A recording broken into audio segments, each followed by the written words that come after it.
Hey folks, welcome back to another episode of BizTalks. My name is Rick Gutierrez. I am your host and your business advocate. It is an amazing week. We have an amazing show for you this week. We've got a great lineup of business professionals, business owners that have been in business for quite some time, and they're going to be sharing their expertise, their knowledge, and they're also going to be, telling us a little bit more about their business so that we can get in contact with them and potentially do business with them. So I'm really excited for our next guest because she is an amazing entrepreneur that's been in business for quite some time. She's been there, she's done that, but not only that, she's been helping a tremendous amount of business professionals, business owners take their business to the next level from startup all the way to very successful businesses.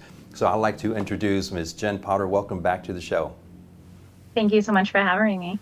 Absolutely. It's great to have you. I know this is our first time having a conversation on an actual interview. We've spoken behind the scenes a little bit. I'm really impressed by the years of experience that you have in helping business professionals from startup all the way to becoming really successful businesses. But you are a business owner yourself. So this is the space where I get to give you, where you get to showcase everything about you, your business, your expertise. Just tell us what you do and what your business does.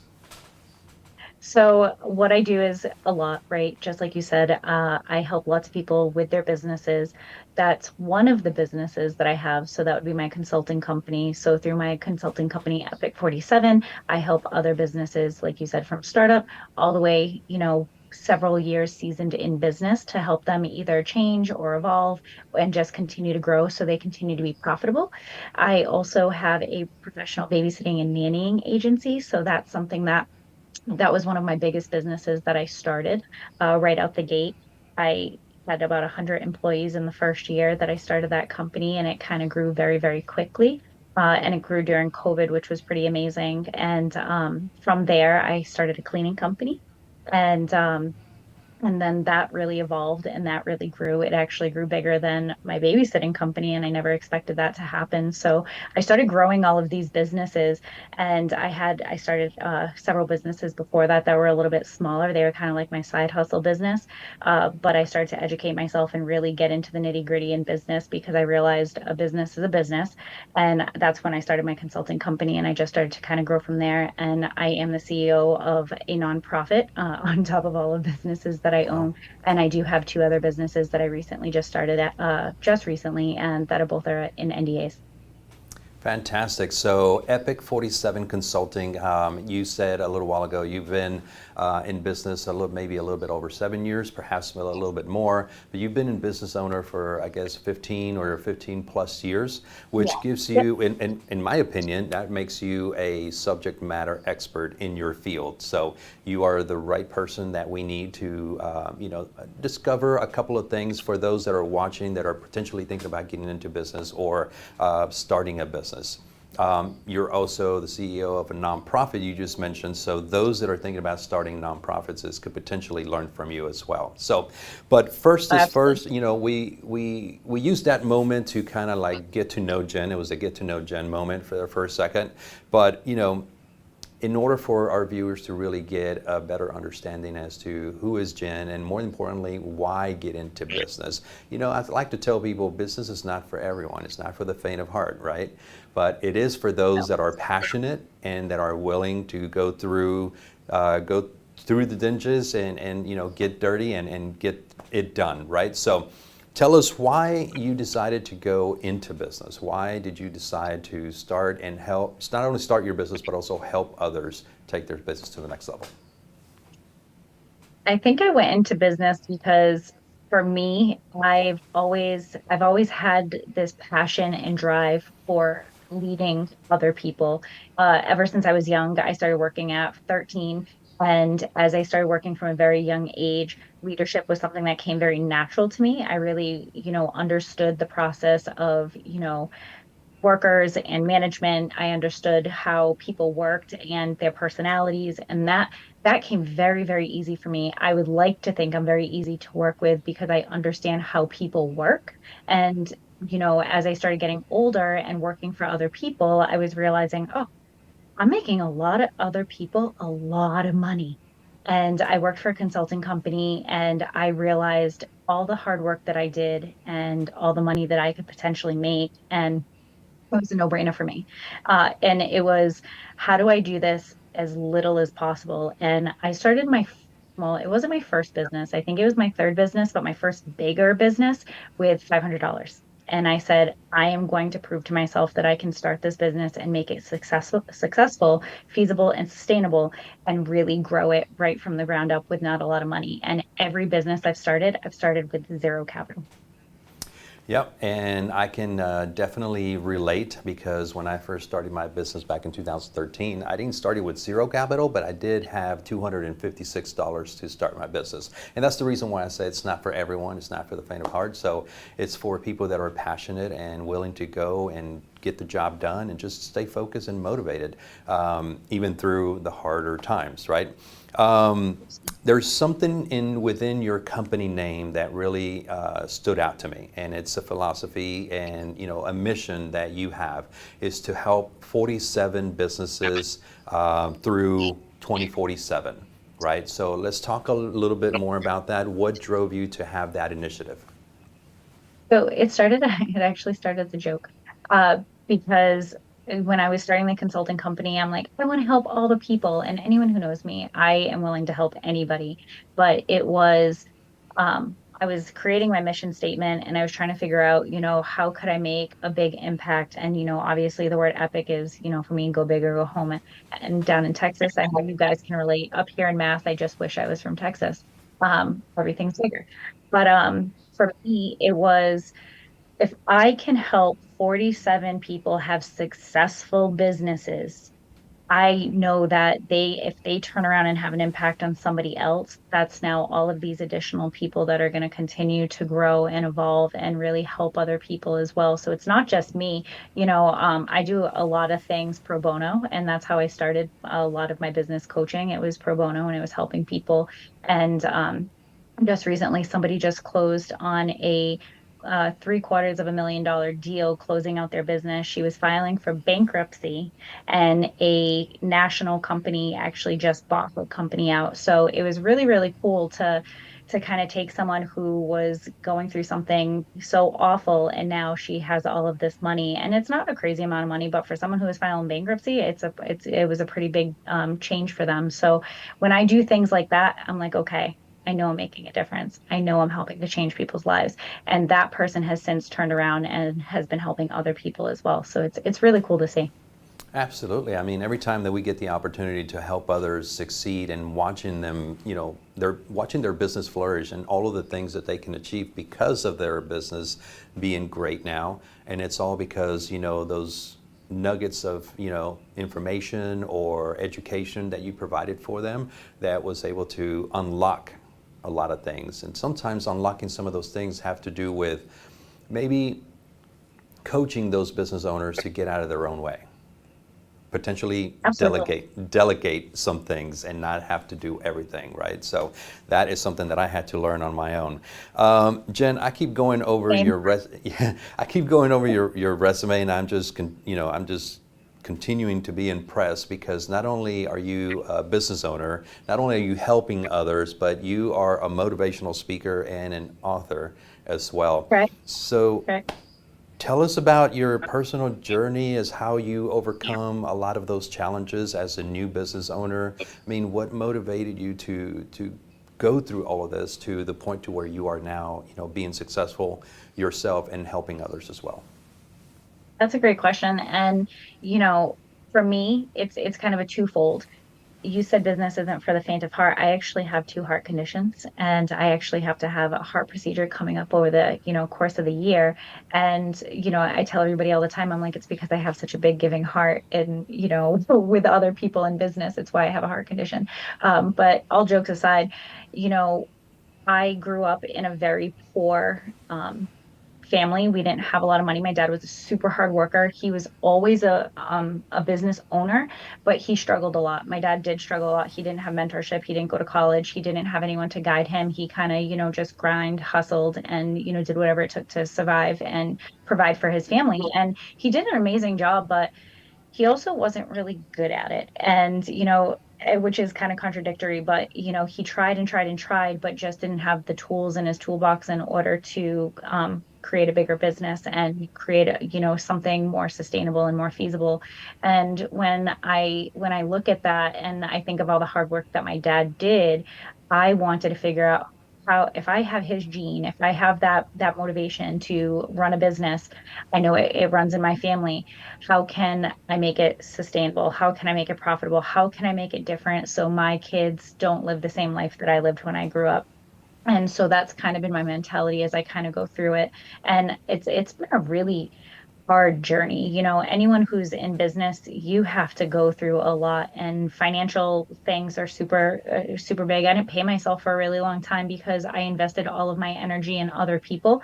I don't regret it for 1 minute. I went and I took out a loan to pay for somebody's salary for the year. And I wasn't even paying myself, but I knew that if I did it, I was investing in my company and the growth of the company. And so to take chances like that, it takes either someone who's absolutely crazy or someone who knows that you're going to grow and you're going to succeed. Because it's, when I look at it sometimes I'm like, damn, what was I thinking when I did that? And like you said, we had to learn these things as we were kind of growing, but at the same time, if I didn't do it, I wouldn't have never knew how to teach other people what not to do.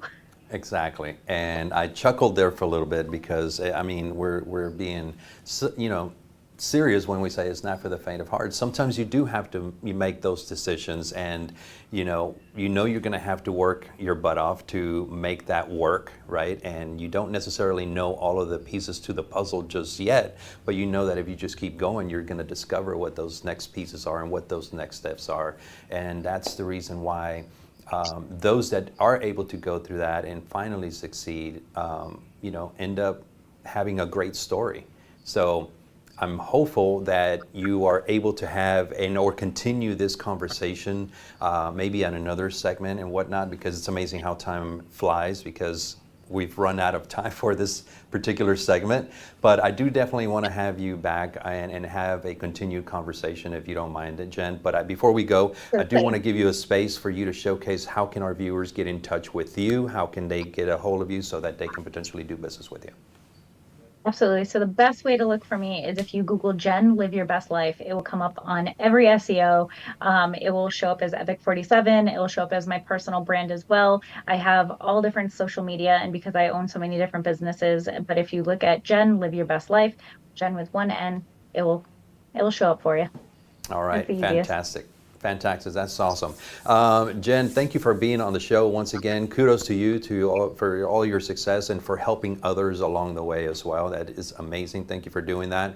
And we can't wait to have you on the show again. Absolutely. Thank you so much. All right. All right, folks, we've come to the end of this particular segment. We're going to be right back with another subject matter expert. Stay right there. We'll be right back.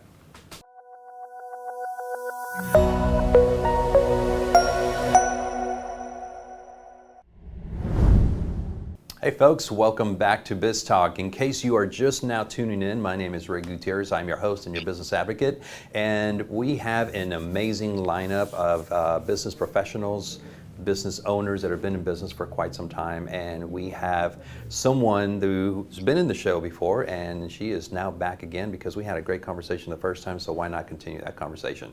Jen Potter with Epic 47. Welcome back to the show, ma'am. Thank you so very much for having me. Absolutely. So we had a great conversation last time that you were here. It's your journey, your resume is pretty impressive, and so we're just going to continue to have some conversations about that. But something more particular about this, segment that I kind of want to cover, and that is basically empowering women in entrepreneurs towards mentorship and communities. So what do you say we get a little bit into that so that we can showcase to our viewers your expertise at that level? I love it. It's my forte, so I'm here for it. Absolutely. So you've been, a strong advocate for supporting and mentoring women entrepreneurs. How do you see mentorship impacting the growth and success of women-led businesses? I think, empowering other women to do something, or anything for that matter, I think is so important. I feel like I came from the generation where a lot of women were very catty. So when I first started, my business journey, I felt like it was really hard to kind of break into that. And I have been since impressed with so many amazing women and the community that we have all created together about, helping each other grow in business, whether they're in business or starting a business or work for a business. Every single woman that I work with and around, it's been absolutely incredible to watch the community grow and watch women empower other women. Yeah, I think you are doing some amazing work. Um, Women-led businesses is something that we need more of because I think, you know, women are the backbone, in my particular opinion, of this country. There's one particular area here in Houston, believe it or not, it's called the Greater Heights. And in the Greater Heights, 82% of the businesses in the Greater Heights are women-owned businesses. And so it is incredible. It is amazing how that community, that area of Houston has completely changed and developed. And so we see a lot of great positive things, which is just incredible. And I'm just an advocate for that. And I just want more of that because it's a really great thing. So with Epic 47 and other ventures, how have you created a community where women feel like they have someone in their corner helping them throughout? I mean, was it a little bit of a challenge at first, or did you find it to where, people were open to you putting this together? So they were open. So my first bigger business was a women's inspirational apparel line. So that kind of started that conversation. Prior to that, a lot of things that I did in the community was for women and mothers. So it kind of went hand in hand. And then when I started my babysitting company, surprisingly, 99% of the people that apply to be a babysitter is a woman.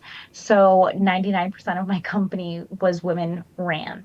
And so, that kind of just happened on its own. Like I have hired thousands of women over the past several years. And when I started my cleaning company, every person that applied was a woman. And it's absolutely insane. When I started these businesses, all of these women just started applying. It was never my full intention. Being a woman business owner, it wasn't my intention because I'm like, whoever applies, wants to do it. And then I started making it more of my focus. I actually created a women's empowerment conference. And I started that with two of my other friends who are both in business. And we did that so we could also bring more of the community together. And we work simultaneously with other women in other organizations to just continue to create and collaborate. And one of the companies that we talked about on a previous segment, that I'm currently in an NDA with, we're actually starting a women ran part of the company in a very male dominated industry. Yeah, absolutely. So it's an amazing journey to, you said a women empowered conference, which, kind of goes into my next question for you. And that is, certain factors need to be considered when you are being a mentor and or coaching another entrepreneur. What do you think those factors should be? Because there's got to be some viewers out there that are potentially thinking about going into business and doing what you do, right? And coaching others and mentoring others. What would be some of those factors that should be considered when mentoring somebody else? Oh, that's a great question. I think, like you said, having the knowledge of a business, being an expert in that business so you can better mentor someone else. Mentoring is actually something that I love doing. And I love doing it because I feel that it's not just me giving advice. I have to take my own advice. So if I'm going to tell somebody to do something, I better be doing it as well. So I think the accountability piece is really big. So if you're going to mentor someone, make sure that you're doing the same thing that you're advising. And I think if you are doing that, you're only going to help other people that much more. And at the same time, your business is going to grow because the advice that you're giving is working, right? Because if you're giving crappy advice and, you're not listening to it and you're doing something completely different, it's not going to work for either group or either party. Right. And I think, you also want to remember that if you are giving advice that it is, it does come with some type of experience or education, because if you don't have experience or education in a field, it could potentially hurt somebody else in business. Yeah, absolutely. I completely agree. So when you are mentoring someone else, how do you ensure that your advice is actionable and effective for them to put into place in their practice, in their business? Um, Repeat that one more time. Maybe my brain didn't fully process it. Yeah, so when you are, working towards mentoring someone, right, and Yeah. or working with someone, how do you ensure that your advice to them is going to be like really actionable items that they can, start working right away and become really effective, for them? When those things become so actionable, how do you ensure that these folks or that you are mentoring are actually going to take your actionable items for them to do and put them to work? That's great. So thank you. So first and foremost, my first word of advice to everybody is don't listen to anyone else's advice. But if you're still listening, then I'm going to give you what I would do, and then you need to make the decision whether or not it's something that's going to work for you in Right. your business. Because if you have a vision and maybe your vision isn't fully working and you do need to make some changes, I'm going to give you some suggestions on how you can change that to better grow your company. But if it doesn't feel comfortable, my first, word of advice, don't listen to my advice. But if it's something that you feel like you could actually work with and grow with, I think that, taking my advice could help, right? And if you're working with someone, I try to give them really clear, simple steps. I don't say, hey, do these 10 things. I say, hey, we're going to work on this. Let's start with step one. If step one feels comfortable, next week we're going to get to step two. If you don't do step one next week, we're going to repeat step one. And if that didn't work, we're going to, figure out a way to kind of change it and evolve from it. But I think it's just constantly holding them accountable, but then they have to also hold themselves accountable. So when I work with people, I actually tell my potential clients, like I have them take an intake. I won't necessarily take on just anybody. If you're not willing to work harder than me and I'm willing to put 110% into your business, then you're someone who I'm not willing to work with. So you have to show to me that you're willing to work with me, which is why I even do an intake to begin with, because I want to see what people are actually going to fill out. Yeah. That reminds me of the old saying, you can lead a horse to water, but you cannot force them to drink the water, right? But in this Like, particular case, what you are doing is you're saying, hey, these are the items, the actions that have been prioritized that need to take these particular steps. And they right. need to hold themselves accountable along with you holding them accountable along the way. But essentially, it is up to them to ensure that those actionable items are being done either on a weekly or monthly, quarterly, however, goals, you set in place for those. But you're correct. It is something that they need to know that it's something that they're going to do.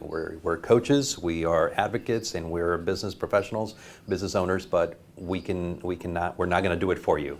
Plain and simple. That's pretty Absolutely. much it.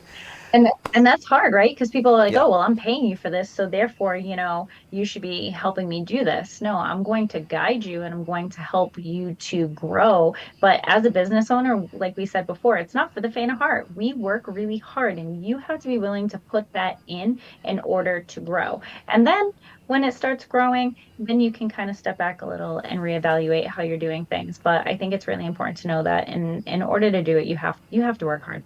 Yeah, absolutely. So, Jim, we've got a couple of minutes in this segment, and before we go, I would like to give you an opportunity to showcase a story of a successful business that you were able to help, that where your knowledge, your expertise played a pivotal role in their success. Yeah, absolutely. So I have one client who has been in their field for a very long time. And over the past several years, they came to me and they said, hey, I'm really good at this. I have a really thriving business and I don't like it. I don't want to do it anymore. How can you help me find what I want to do? And it was through a lot of trial and error, but also a lot of exploration and trying to figure out, hey, you were able to run a successful business. What can we do in order to find something that you really want to do? And it came to mind because it was just this week that I just got a message from this person and they said, you changed my life. And I'm like, I didn't change your life. You changed your own life. But you listened to me, you let me help guide you. And, they're doing something that's a complete 180 from what they were doing before, but they are so happy. And their response to me was, I never thought that I'd be able to get paid to do what I'm doing and be happy, making the same money that I was making doing another big time business. And this was a very big business. It was very, a lot of money came through this other company. They did this 180 to do another business, and they're still successful because we took that skeleton that we talked about in our previous segment and, of a business, and said we can replicate that to do something that you really want to do. And when you have passion in a business, I think that that's what really helps you to grow and thrive. Because if you don't like doing it, it's not going to grow. Right. And that's important. Yep, absolutely. I couldn't agree more. But as we always mention, time runs out and time goes way too fast because we've had another great conversation. But Absolutely. before we go, I want to thank you for being here and sharing your expertise and your knowledge and that story, which it's amazing to get those type of accolades when you see others thrive and they mention those type of things. You feel like you're going in the right direction yourself as well as too. Before we go, I want to give you a quick, I want to showcase how folks can get in touch with you so they can, contact you and potentially do business with you. Absolutely. So the easiest way to get a hold of me is if you go into Google or any search engine and just put in Jen Live Your Best Life, it will pop right up. You can also search for Epic 47 and all of the other businesses and all the things that I'm working on will pop right up. So Jen, live your best life. Easy peasy. Awesome. Awesome. That's pretty simple. Jen, thank you again for being here, and I'm sure we'll have some more episodes with you, but it's unfortunate these segments kind of go by really quick when the conversation is really great. So thank you again for being here. Absolutely. Thank you for having me. All right. All right, folks, we've come to the end of this particular segment. We'll be right back with another subject matter expert. Stay right there. We'll be right back.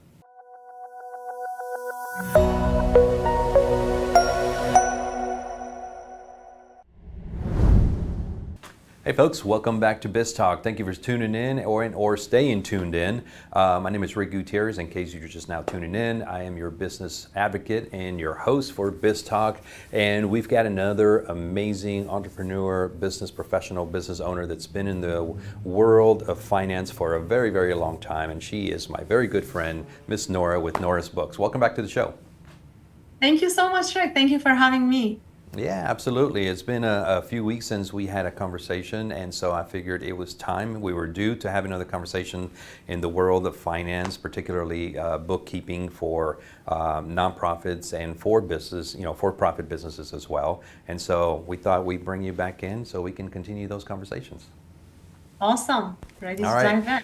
So I have a particular question for you because a lot of our viewers and or clients that are in the nonprofit sectors, there are many different challenges that nonprofits go through, but you've seen a good amount of those challenges that they go through. So let's talk about the most common challenges that you've seen and how you and your team at Nora's Books face those challenges and create creative solutions for the nonprofits. Sure. So most nonprofits, whenever you ask them, like they say, we need funding.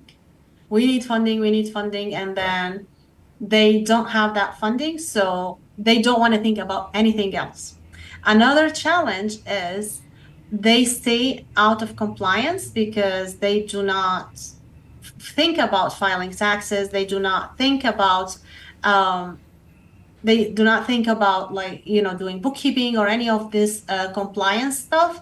So this is when we started educating people about you need to tap into your individual donors. And individual donors is one of the area I focus on along with my team to teach people on how to get those individual donations from people instead of just going after corporation grants, all of the other stuff that hard to get, takes longer, and most likely if they do not have a good foundation, they're not going to get.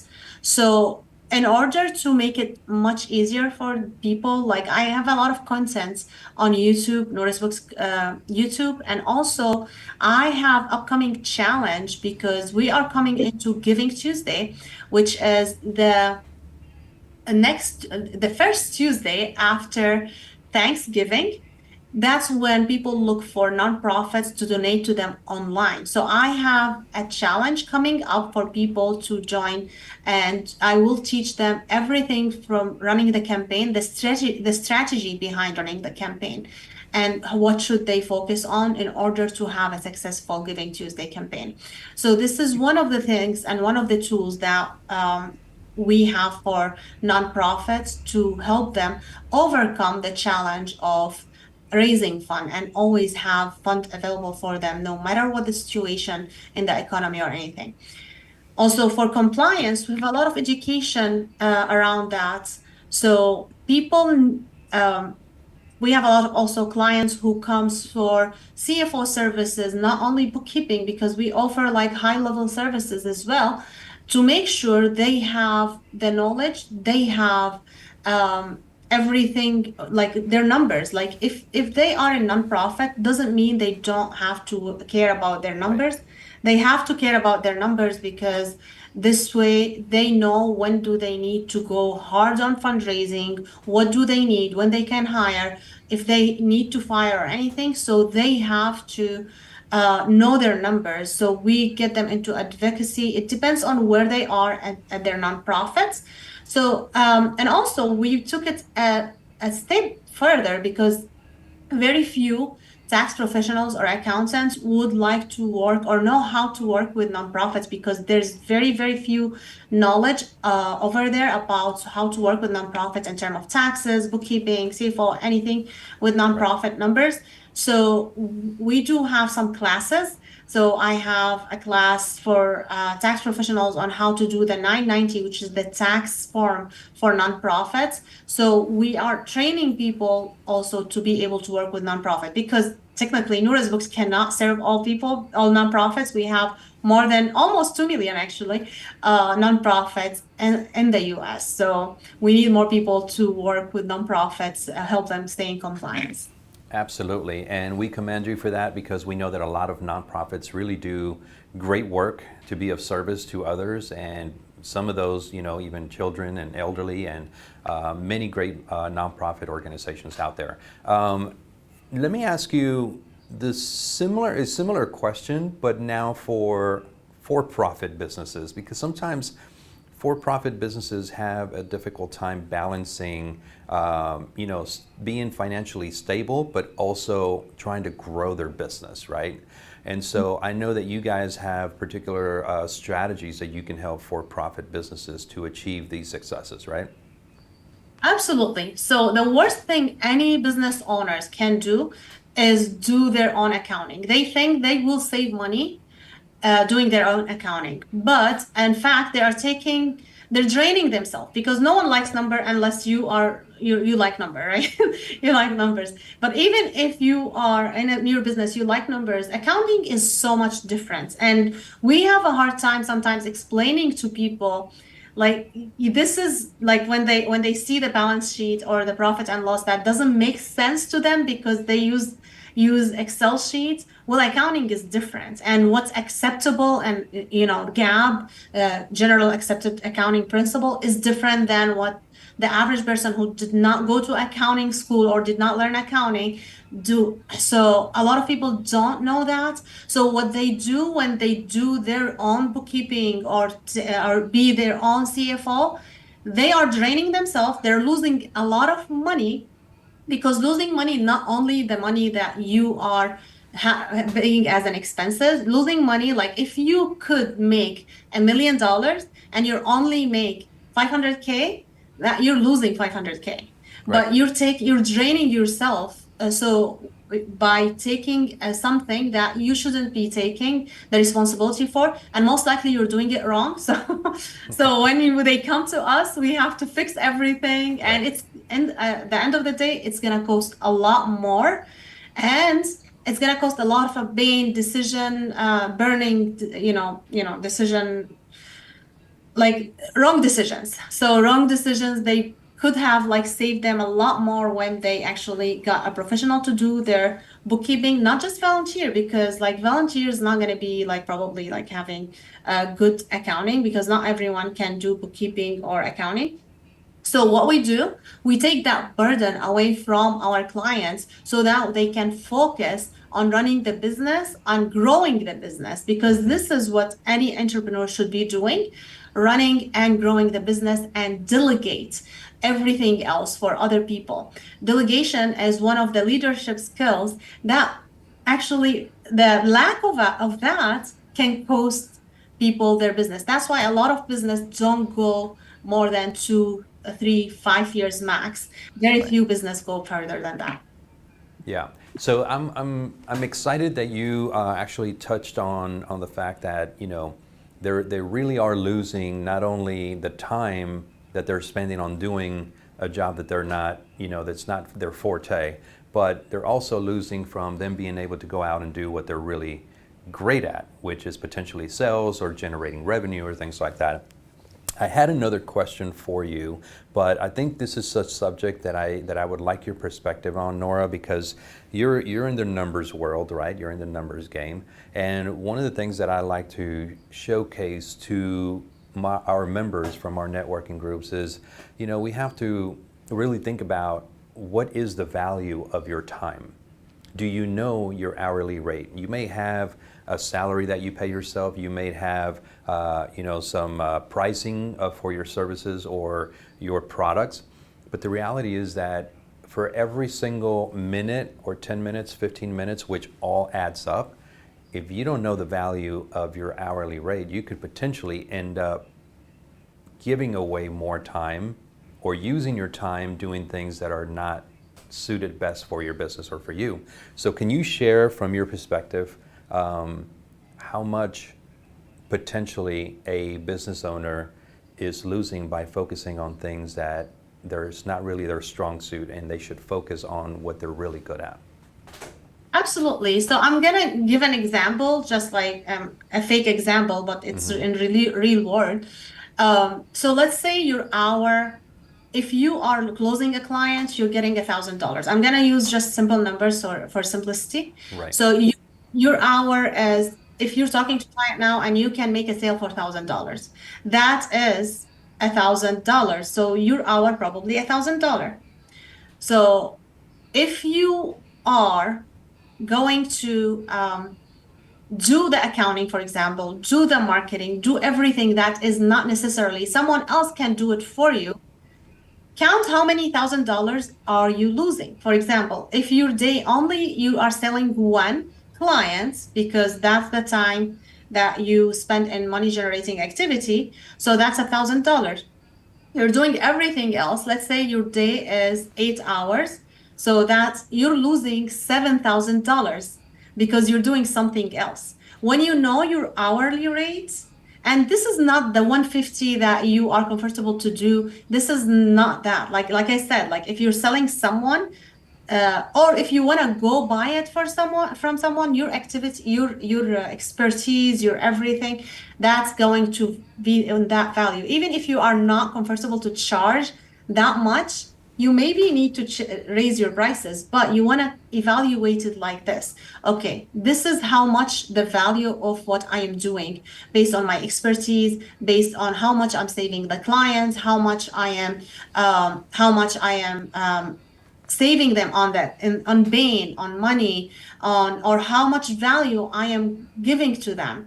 So if I am not giving, if I'm not getting like that same amount of value of the hours I'm spending working in my business, I am losing this $1,000 every single hour, sometimes every minute. So that's become very costly. Like if you just like do it per day and then per year, like it can be hundreds of thousands of dollars based, depending on the business and the value that you are providing. So yeah, you want to be very careful with that. Yeah, and thank you for showcasing that, because that is something that, believe it or not, I come across that a lot, and I talk about that topic a lot. We're always working towards making sure that our customer service skills are to the best that they can be, right, and taking care of our clients, supporting them, but we fail to realize that our time is very valuable.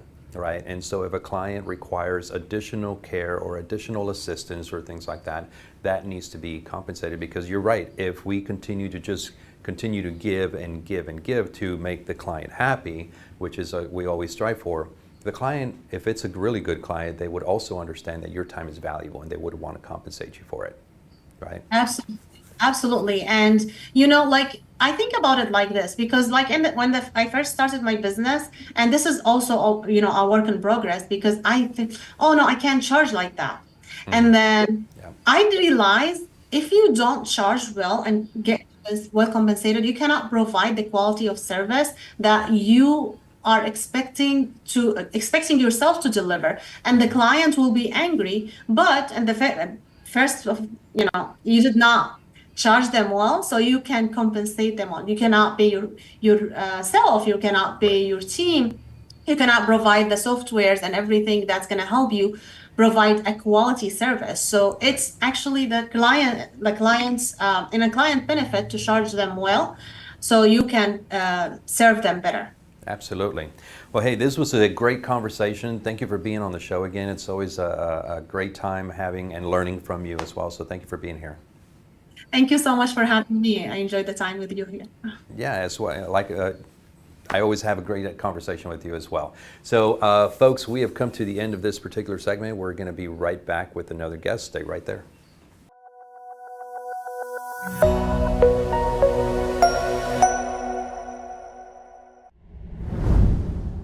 Hey folks, welcome back to BizTalks. In case you are just now tuning in, my name is Rick Gutierrez. I'm your host and your business advocate. We are having an amazing time filming this show for this particular week. We have an amazing time every single week because they're great conversations with great entrepreneurs, great business owners, great business professionals that are in business or have been in business and have tons of knowledge, and they want to share it with us. So this particular episode, no different. We are going to have an amazing conversation with someone who has been in the show before and is all about, I call him Mr. AI myself. So he is the subject matter expert when it comes to everything innovation through AI. And so Dr. Alan Badeau, welcome back to the show. Hi, Rick. It's great to be here. It's great to have you. I think we always have great conversations, and just right now, off of the off script or off the behind the cameras, we were talking about a particular subject that we're going to be covering in the upcoming weeks, and I cannot wait for that. But this week, there's a great conversation to be had about the transformation that businesses are going through, through driving innovation and growth through AI, and so. In business, it's amazing how far AI has come. We all know that. But it's just more impressive when you are able to walk into the business and you've got a lot more innovation and got a lot more transformation when it comes to how customers are being taken care of with their ordering and all of those great things. I mean, one of those examples, Dr. Badeau, I don't know if you've seen, but there are some fast food chains that are putting in place some restaurants that are completely zero employees, all automation. It's incredible. Yeah. They're not all over the place just yet, but they are having some pilot stores that are they're having those type of services, and so who knows what the future holds in that, but I think it's going to be pretty bright. But anyways, we wanted to talk about transforming many industries. AI has come a long ways, as we mentioned. It's transforming a lot of industries. What specific innovations do you see within AI in the next 3 to 5 years that you are really excited about? So you're the expert in AI, so you know what's here right now, and you know what's in the works behind the scenes. How much more evolved will AI be within 3 to 5 years? Well, Rick, that's a great question. I think, at least as I am looking at things, and even, the stuff that I'm doing right now, large language models, they're great, like ChatGPT and things like that. But, we are almost at a point where we are maxing out what their capabilities are, just because, you can't keep building bigger and bigger computers. Well, I guess we can, but it becomes, just financially sound in some cases. And so, you've got to start to look at other fields of AI. So you start to think about neuromorphics. You start to think about transforming with other technologies that are out there that go beyond large language models. There's anywhere from 200 to 300, depending on how you define it, different subfields of AI. And, large language models is a small piece of that, but it's so exciting. And what it's been able to do over the last few years, that's what everybody has been focusing on. But once we hit that max, then it'll be time for other types of AI to start to, come forward, especially if we have a few breakthroughs around some of the quantum stuff that we're working on, and those other technologies that are going to accelerate that. And those are the biggest things that I'm looking at. Neuromorphics, I'm exceptionally excited about because there are a lot of really neat things that it can do to go beyond what large language models can do, because it starts to model the brain and the neurons in there and how it communicates and how it passes information back and forth. And being able to get a real working neuromorphic capability would be unbelievable for what we're trying to do, not only in healthcare but really across the spectrum. And again, that would be another type of AI revolution that would impact an awful lot of things. Maybe not quite as many as the large language models and ChatGPT type, activities, but at least it would be a lot of them. And then, we're going to consistently see that as we have highs and lows in, some fields. We're going to have other highs and lows in the other AI fields that are going to start to step up and take their place. So, there's a lot of things that are taking, shape right now. And 3 to 5 years is actually a really long time now for AI and trying to project those. So maybe 3 to 6 months, that might be a little bit of a different, discussion, because that's how quickly these things are changing. Yeah, absolutely. And I don't disagree that 3 to 6 months is probably a better question, but here's the reason why I ask about the 3 to 5 years. And just to give you an idea, and I know that you probably have seen this because we've had conversations behind the scenes in this particular topic, but Elon Musk and SpaceX just captured a rocket from, out of the air, right? So there's a lot of innovation there.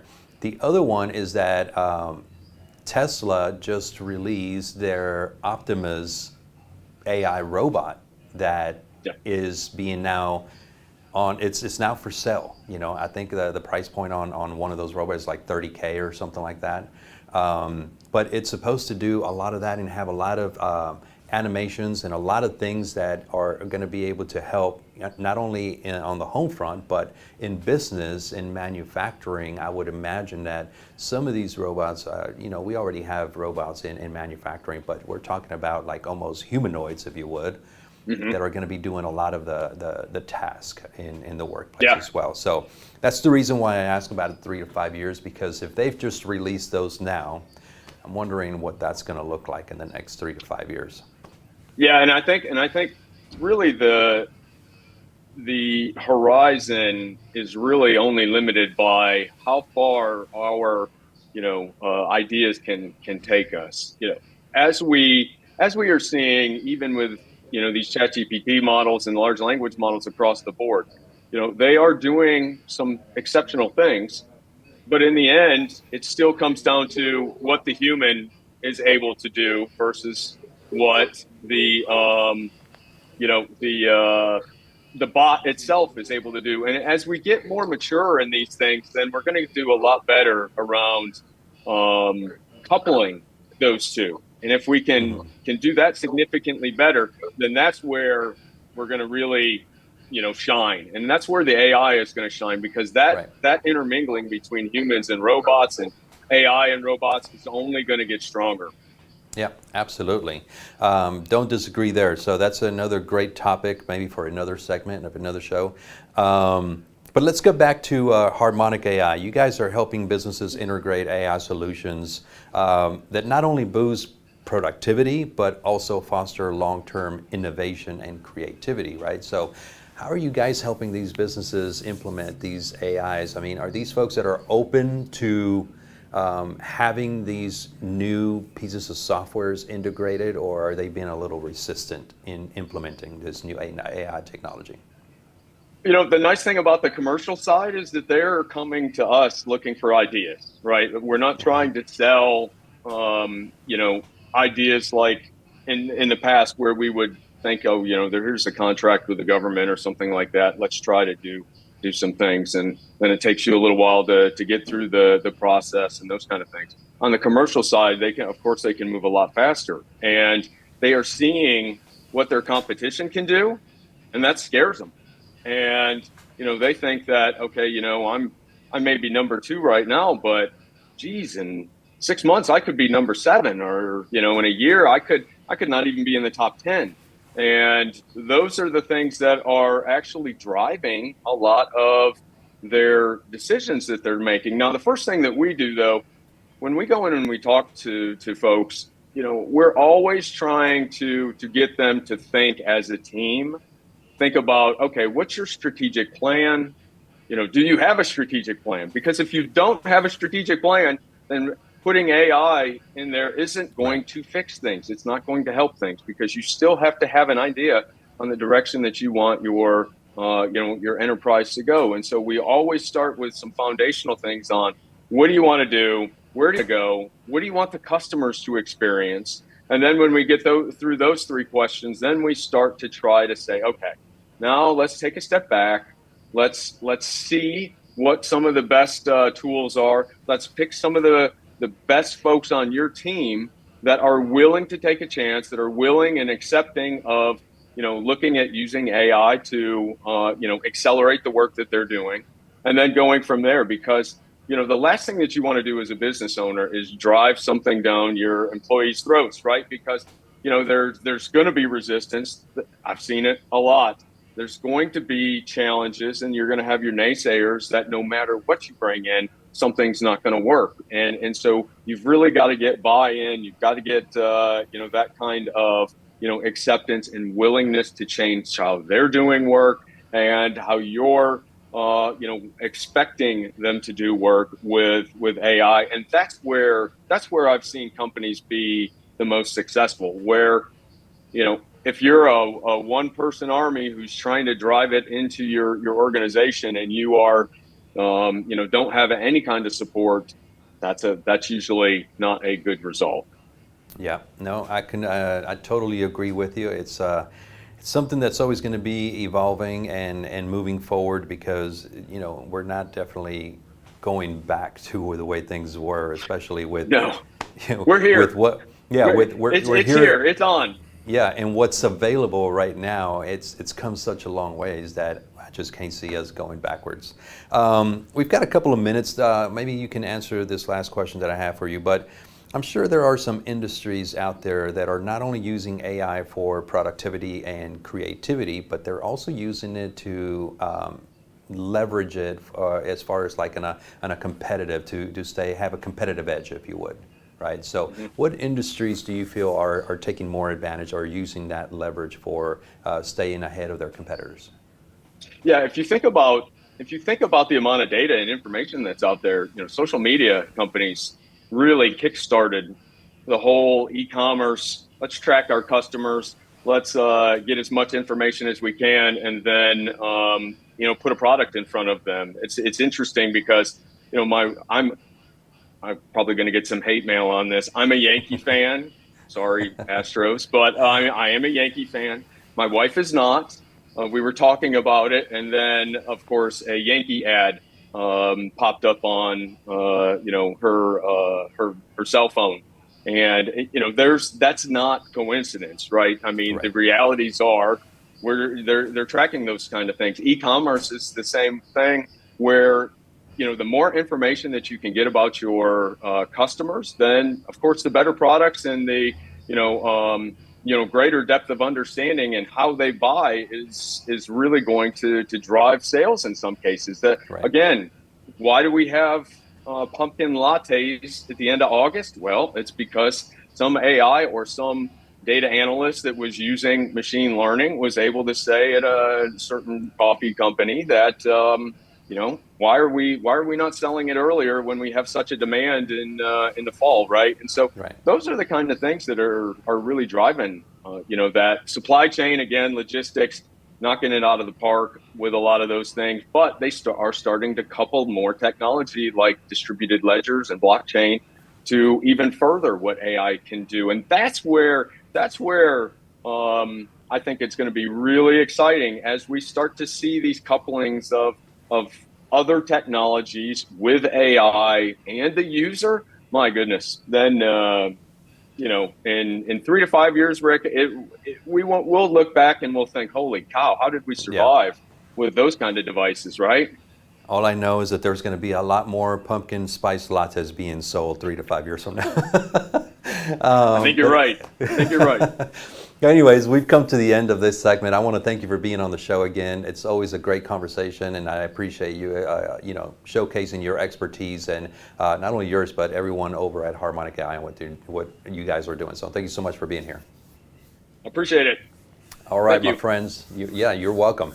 All right, folks, we have come to the end of this show. We appreciate you tuning in. Thank you so much for being here. We look forward to seeing you again next week. But until next time, take care of each other. This has been a Now Media Networks feature presentation. All rights reserved.